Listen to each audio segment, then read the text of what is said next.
Assalamualaikum warahmatullahi wabarakatuh. Baik, kita akan melanjutkan materi kita. Sebelum melangkah ke materi, alangkah baiknya kita berdoa dulu.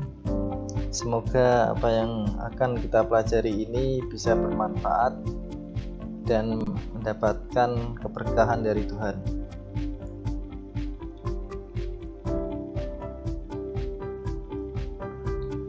Oke, saya buka materinya ya. Kita akan mempelajari tentang Java, struktur-struktur yang ada dalam pemrograman Java ya.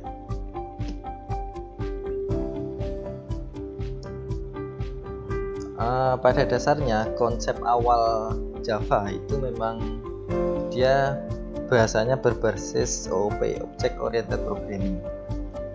Nah, apa itu OOP? Nanti kita coba. Ini adalah textbook yang akan kita gunakan.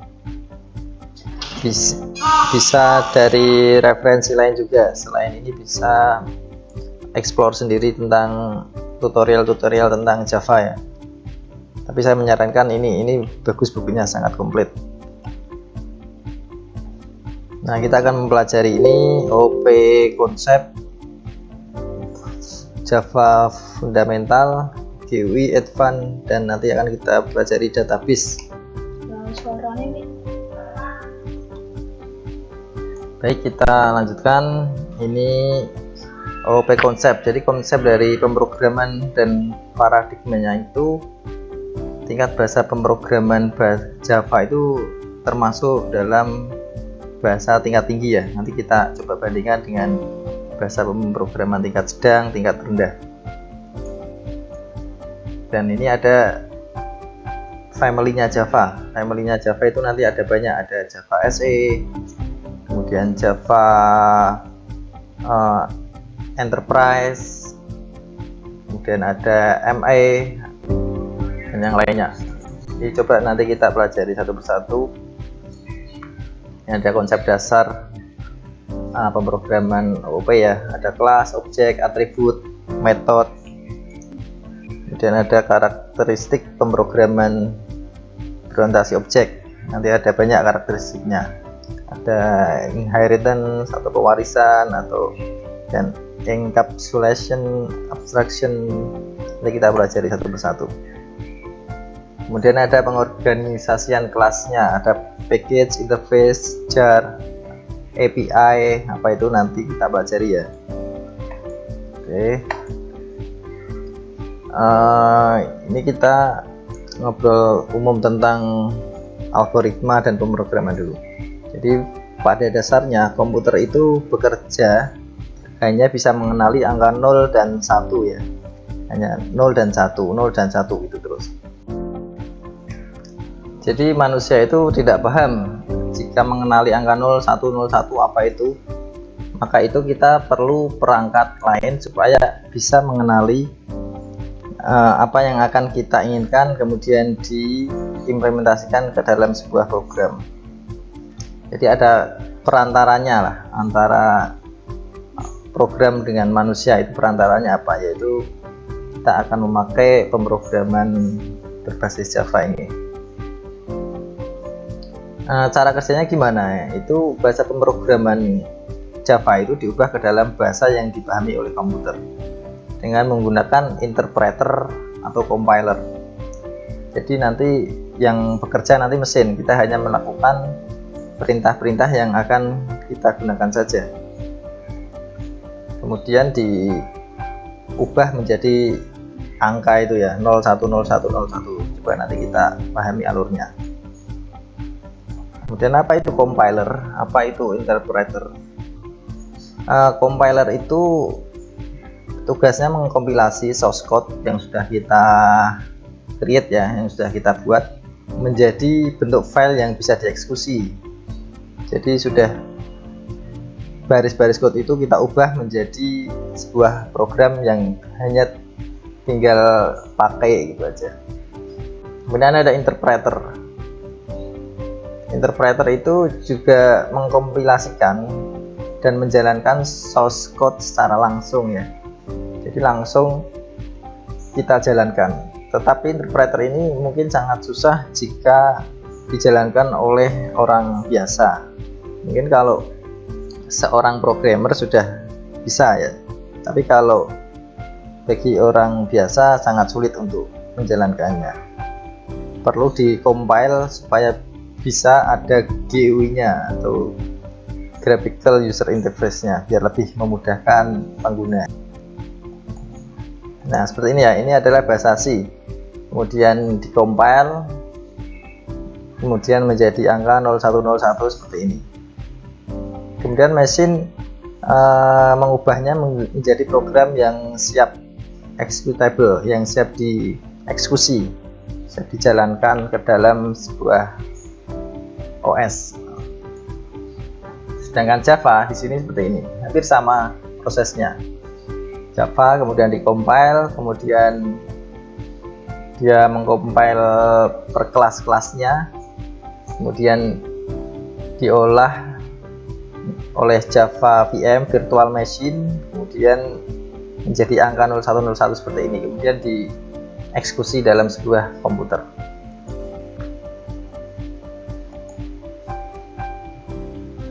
Nah, seperti ini ya. Di zaman 2020 seperti ini banyak sekali bahasa pemrograman. Ada Java, ada Visual Basic, ada PHP, HTML, JavaScript, Kotlin, ada Golang, dan banyak lain-lainnya. Itu ada beberapa bahasa yang mempunyai bahasa pemrograman tingkat rendah maupun tingkat sedang maupun tingkat tinggi. Untuk tingkat rendah itu assembler ini terjadi pada komputer generasi awal-awal ya.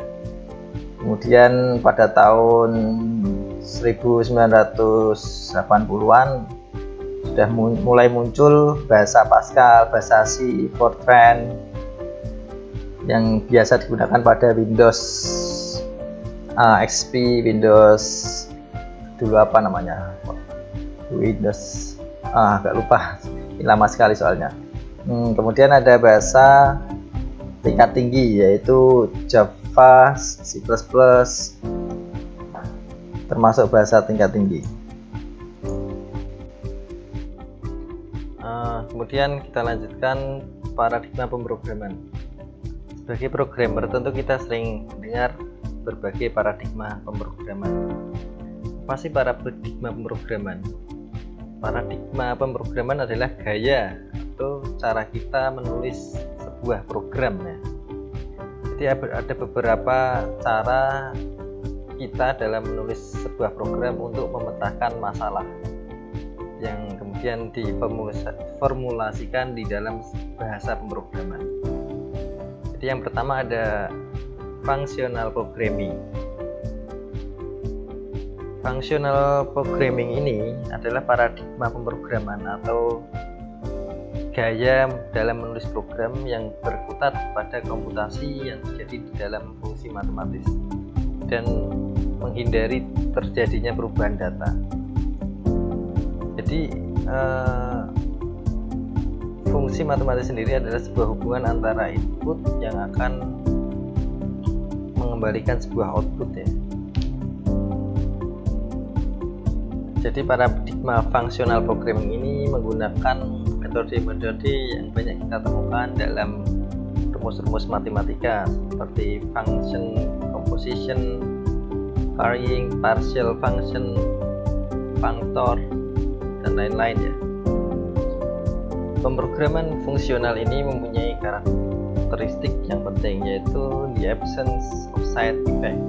Artinya bahwa pemrograman fungsional ini tidak bergantung pada data yang di luar fungsi dan tidak merubah data yang ada di luar fungsi itu. Sebagai contohnya, pemrograman fungsional ini tidak melakukan iterasi dalam struktur data seperti list, tag, dan lain-lain. Untuk melakukan iterasi terhadap data, teknik yang digunakan biasanya dengan fungsi map dan reduce. Kemudian ada procedural programming. Procedural programming ini merupakan style atau gaya menulis program untuk memecahkan masalah secara prosedural, yaitu ada urutannya dari atas ke bawah, bawah sampai paling bawah sekali, seperti bahasa C, Pascal ya dalam procedural programming ini. Kemudian ada OOP atau istilahnya dalam kita itu PBO, programan berorientasi objek. Seperti contoh mobil, dia punya setir, punya sunroof, punya jendela, punya pintu, seperti itu. Jadi ada bagian-bagiannya masing-masing. Jadi pada OOP ini fungsi dan variabel dibungkus dalam sebuah objek atau kelas ya, yang kemudian dapat saling berinteraksi membentuk sebuah program. Dengan demikian tidak ada lagi kode yang berantakan, jadi semuanya dibungkus dalam sebuah objek. Tapi memang sebelum membuat objek kita harus membuat kelasnya dulu. Kemudian kita melangkah lagi teknologi Java dan perangkat pemrograman. Kita mengulas kisah balik dari sejarah Java dulu. Jadi Java itu pertama kali dikembangkan oleh James Gosling, Mike Sheridan, and Patrick Norton ya. Jadi pada tahun 1991 itu Java sudah mulai dikembangkan. Dan kemudian pada waktu itu namanya nggak Java, tapi dinamakan dengan OA ya, karena memang di sebelah kantornya si James Gosling itu ada pohon OA di sampingnya. Setelah dia lihat kemudian dinamakan OA. Ternyata beberapa tahun kemudian ada penggantian nama karena memang OA itu sudah didaftarkan oleh merek dagang yang lain. Dan karena James Gosling ini suka ngopi tubruk atau ngopi tahlil mungkin ya, kemudian dia menamakan aplikasi atau bahasa OA-nya itu menjadi bahasa Java. Memang kopi yang di Amerika itu banyak yang berasal dari Indonesia atau Java, dikenal dengan Java. Jadi Gosling ini memang bertujuan mengimplementasikan Java ini karena memang untuk lebih mengembangkan waktu itu bahasa C yang terkenal ya. Jadi untuk lebih mengembangkan bahasa C lebih powerful lagi. Jadi memang kiblatnya bahasa Java ini adalah bahasa C waktu itu. Kemudian pada tahun 1995 dirilis yang pertama kali Java versi 1 oleh Sun Microsystem. Kemudian Sun Microsystem ini kemudian diakuisisi akhirnya pada tahun 2000-an oleh Oracle. Java ini memang banyak digunakan ya, karena memang dia lisensinya open source, boleh dipergunakan, dimodif oleh dengan yang lain. Kemudian ada keluarganya Java. Java ini ada beberapa macam. Jadi ada Java SE atau Standard Edition, Java EE atau Enterprise Edition. Kemudian ada lagi ME atau Micro Edition. Biasanya di-embedkan dalam sebuah perangkat seperti handphone ya. Dan untuk Java SE sendiri nanti kita latihan memakai Java SE karena berbasiskan desktop ya. Untuk Java EE biasanya digunakan dalam web based application atau berbasis web, biasanya digunakan dalam e-commerce atau yang lainnya. Nah kemudian ada beberapa versi Java ini. Java ini memang versinya banyak. Yang pertama kali muncul pada tahun 96 itu versi 1, kemudian 97 1.1, 1.2, dan 2004 meloncat langsung 5, 6, 7. Nah ini kenapa? Ya memang karena pengembangnya atau developernya suka-suka aja menamai versinya. nggak ada aturan tertentu dalam menamakan sebuah versi sebuah program ya. Nah, kenapa kita mempelajari Java?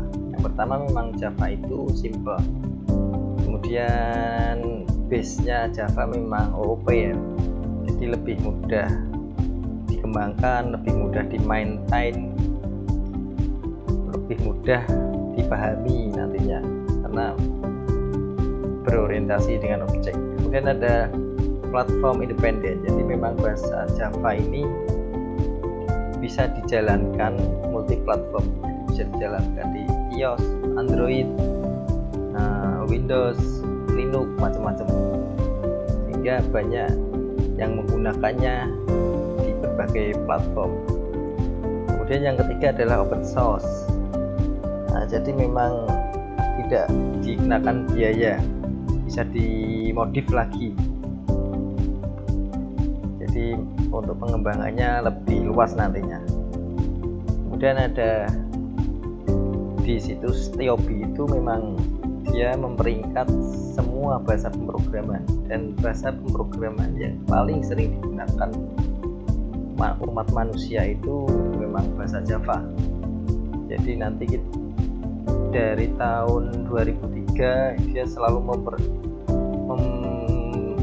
selalu peringkat ke pertama terus. Jadi memang secara de facto standar programming language ini di kampus-kampus menggunakan Java ya, banyak menggunakan Java.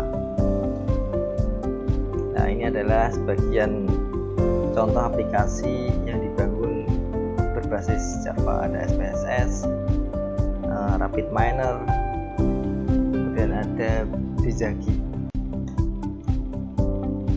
Nah, ini adalah peringkat bahasa pemrograman Java ya, dari tahun 2017, 2018 masih di peringkat 1, C di peringkat 2, untuk PHP masih peringkat 8, 9. Nah, di sini mulai tahun 98 Java ini peringkat 14. Tapi ketika sudah diakuisisi oleh Oracle, Java melesat langsung menjadi bahasa pemrograman yang nomor 1 sampai 2008. 2013 sempat turun peringkat 2, tapi kemudian 2018 di tingkat pertama lagi. Nah, ini ada grafiknya dari TIOB ya, mungkin bisa dilihat langsung. Jadi yang biru muda ini adalah grafiknya Java, kemudian disusul dengan C. Untuk bahasa pemrograman JavaScript, PHP masih di urutan 78.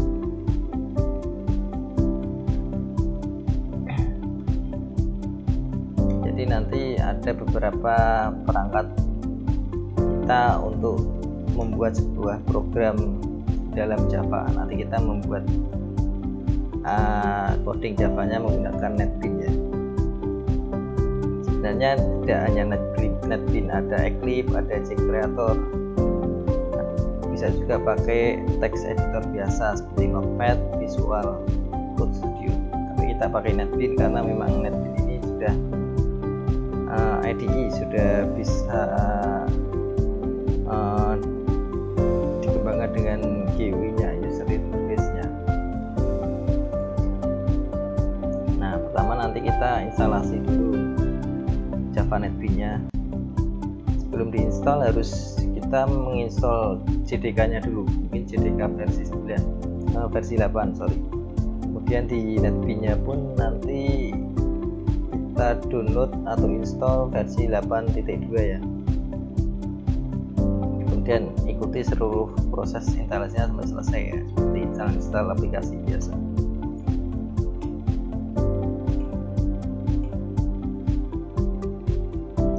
Nah, kemudian bagaimana Java itu bekerja? Aplikasi Java itu bekerja dengan cara compile ya. Pertama Java dia mengcompile, kemudian baris-baris code-nya di memproduksi sebuah bytecode, kemudian di kelasnya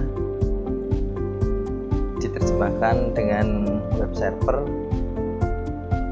disimpan dalam sebuah web server, kemudian diterjemahkan ke dalam bahasa macOS, Windows, Solaris, Linux, dan lain-lain. Jadi ini ada urutannya. Java pun bisa dibuka lewat aplikasi desktop, bisa dibuka lewat web browser atau nanti nama Java Applet. Nah, ini compile and run Java Applet. Nah, ini ketika Java dibuat atau di running ke dalam aplikasi web browser ya.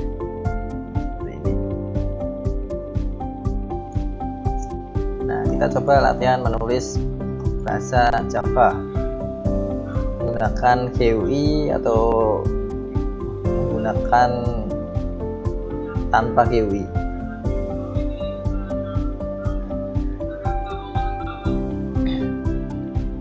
Jadi setelah kita membuat sebuah project di dalam Java NetBeans, kita lalu membuat kelasnya. Kemudian program yang akan kita tanam atau kita codingnya ini dimulai setelahnya ini public static void main ya, string out. Jadi di bawahnya ini nanti mulai dieksekusi coding kita di bawahnya. Kita lanjutkan. Bagi teman-teman yang kemarin sudah menginstall, bisa dicoba untuk membuat sebuah project seperti ini. Halo Java.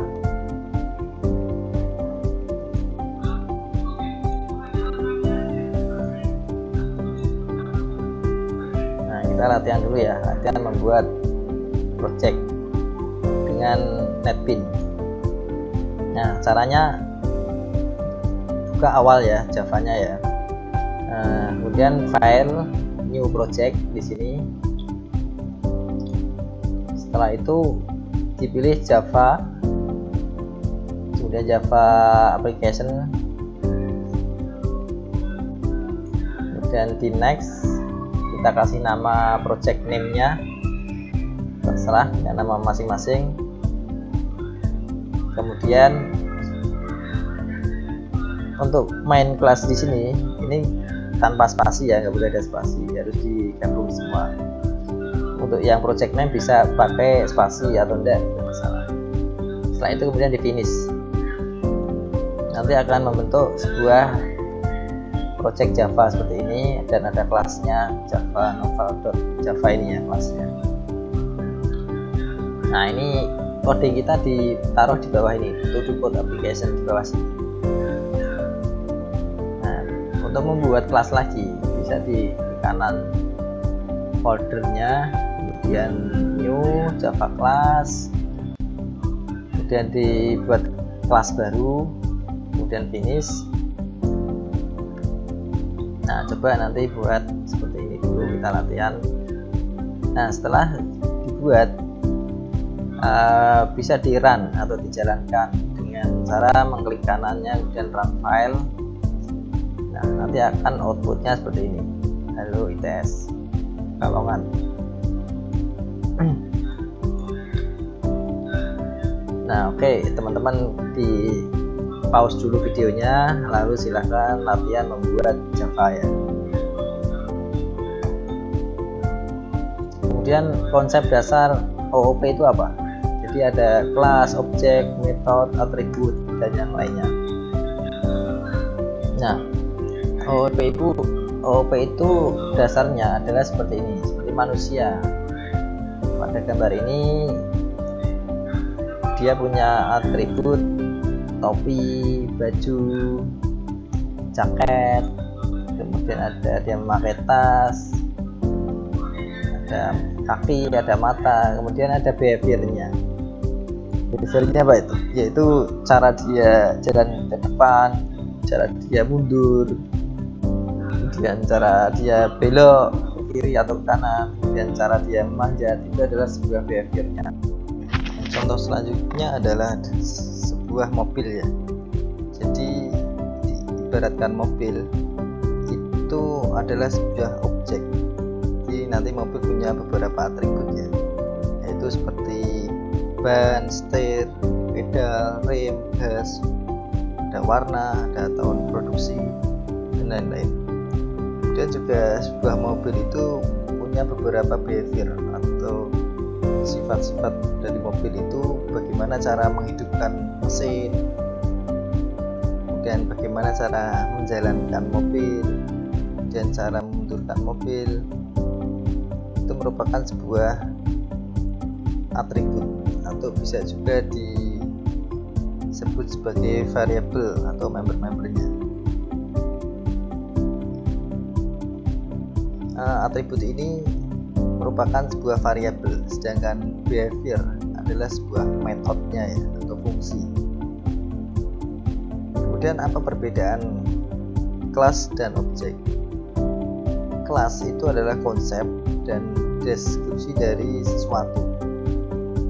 Kelas itu nanti mendeklarasikan metode yang dapat digunakan atau dipanggil oleh objek. Kemudian objek itu adalah instance dari kelas atau bentuk atau contoh nyata dari kelas. Objek ini memiliki sifat bebas ya, independen, dan dapat digunakan untuk memanggil metodenya. Kemudian ada contoh kelas dan objek ini. Jadi seperti contohnya mobil ya, itu adalah sebuah kelas. Kemudian mobil itu mempunyai objek, yaitu mobil ya Pak Joko, mobilku, mobil berwarna merah, dan lain-lain.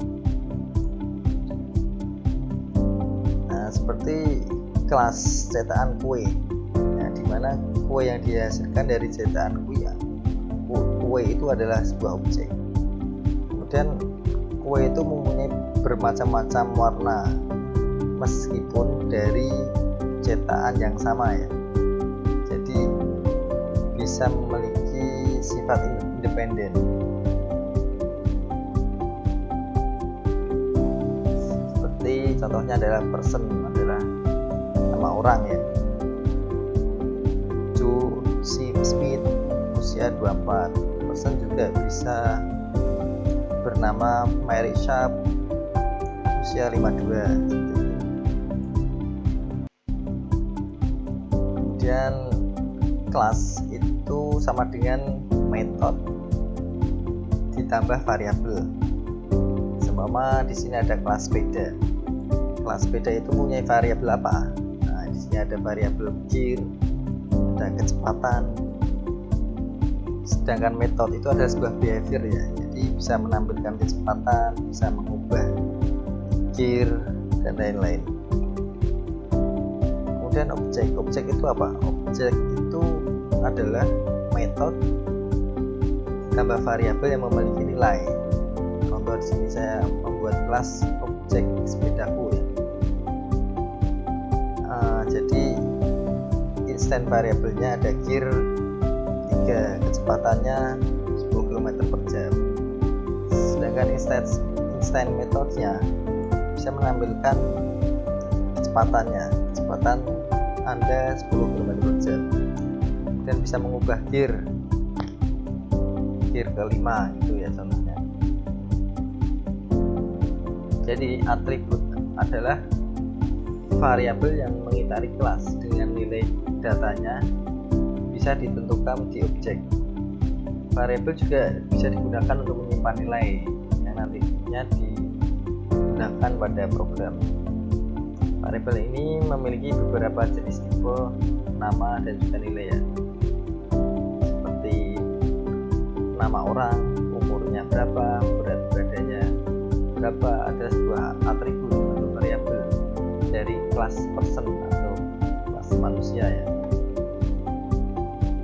Seperti ini contohnya. Nah, kemudian ini adalah contoh sebuah kelas mobil. Jadi mobil itu punya warna, punya string ini adalah sebuah tipe datanya string, kemudian tahun produksi adalah tahunnya, nanti int ini integer juga sebuah tipe data. Nah, kemudian pada kelas mobil beraksi kita membuat kelas baru ya, namanya mobil beraksi. Nah, ini harus dideklarasikan objeknya mobil. Nah, ini adalah sebuah kelas mobil, kemudian punya objek mobilku, dan ada new mobil adalah sebuah kelasnya di sini. Kemudian atributnya apa? Atributnya mobil itu punya warna, punya nilai ya, warnanya hitam, kemudian tahun produksinya 2006. Jadi di sini nyambung, ini sama ini nyambung. Dan warna ini juga ada di kelas mobil. Kemudian dideklarasikan atau outputnya adalah seperti ini, mobilku berwarna, dan mobilku tahun produksi. Jadi dideklarasikan atau di outputnya nanti ditaruh di sini. Nah, sekarang kita mencoba membuat langkah-langkah di dalam aplikasi NetBeans. Jadi untuk membuat kelas baru itu, setelah kita mempunyai sebuah project, kita tinggal klik kanan nama foldernya, nama package-nya ini new, kemudian dibuat kelas, klik kanan kelas Java, klik, kemudian dikasih nama mobil, kemudian setelah itu kita klik finish. Kita akan membentuk seperti ini. Nah, kemudian dikasih string, tipe datanya warna, kemudian int integer tahun produksi. Kemudian buat kelas lagi, new, klik kanan new Java class, klik, dikasih nama mobil beraksi. Kelas ini nggak boleh ada spasinya ya guys, jadi memang harus tanpa spasi. Kemudian klik finish ya. Nah, kemudian dikasih coding seperti ini, ada mobil beraksi dan punya atribut seperti ini. Kemudian setelah selesai kita bisa running atau run ya, mobil beraksi di klik kanan, kemudian klik run file, nanti akan muncul outputnya seperti ini, warna hijau, tahun produksi 2020. Nah, itu adalah dengan metode adalah urutan instruksi yang mengakses dari data objek. Metode bisa melakukan beberapa fungsi, yaitu bisa memanipulasi data, memperhitungkan atau perhitungan matematika, memonitor kejadian dari suatu event, dan lain-lain. Nah, jadi untuk keluarannya, outputnya, ini sistem ini adalah sebuah objek, kemudian println ini adalah sebuah metode, kemudian nilainya hello world adalah sebuah parameter. Seperti ini ya metode ini ya.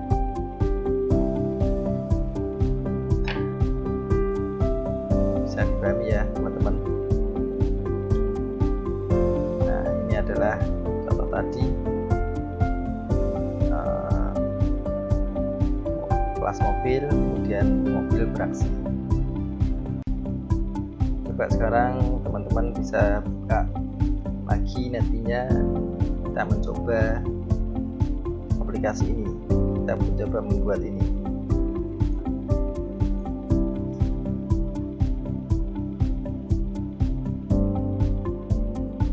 Nah, sekarang coba kita latihan membuat kelas handphone. Dan di dalam kelas itu mempunyai 4 metode, yaitu hidupkan, lakukan panggilan, kirim SMS, matikan. Jadi isi masing-masing metode dengan tampilan status menggunakan sistem out println, dan membuat kelas baru lagi dengan dengan nama handphone beraksi dan panggil metode-metode di atas dalam kelas tersebut. Ya, coba dikerjakan latihannya. Oke, mungkin sekian dulu tutorial ini, nanti bisa dilanjut ke part selanjutnya. Terima kasih. Wassalamualaikum warahmatullahi wabarakatuh.